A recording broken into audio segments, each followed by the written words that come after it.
नवतपा लागल्यामुळे आमच्याकडे इतकं जास्त टेम्परेचर होतं ना, खूप जास्त भयानक गरमी होती आणि नाईटला कूलरसुद्धा काम नव्हता करत. सारखं गरम गरम वाटत होतं आणि झोप तर अजिबातच लागत नव्हती. स्किनला पण इचिंग व्हायला लागली होती. मग मी पटकन उठले आणि फेसपॅक बनवला. 1 चमच मुलतानी मिठी, रोज वॉटर आणि व्हिटॅमिन ई कॅप्सूल ॲड केलं. चेहऱ्यावरती थंड थंड पाणी घेतलं आणि फेसवरती अप्लाय केलं. सडनली आता 1 वाजला होता. इतक्या रात्री कोणी फेसपॅक लावतं का? एक काम करते, लाईट ऑफ करून यांच्या समोरच जाते. बघूया यांचं रिॲक्शन काय असते. जसं लाईट ऑफ करायला गेले पटकन हेच आले आणि माझंच प्रँक बनला.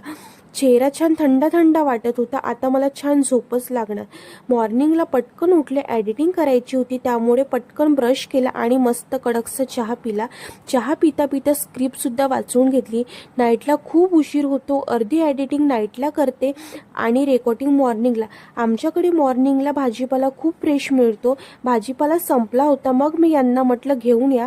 कूलरवरती धूळ खूप जास्त जमली होती, त्याला पण छान क्लीन केलं.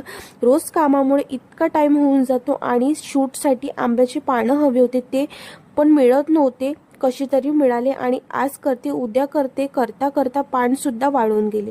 इतकं जास्त मूड ऑफ झालं होतं ना माझं. जेवणसुद्धा नव्हतं केलं आणि मग माझ्यासाठी यांनी मोमोज आणले. यांना माहिती आहे माझं मूड यांनीच ठीक होते आणि मोमोज खूप छान होते. आणि असा होता माझा आजचा दिवस. Bye bye.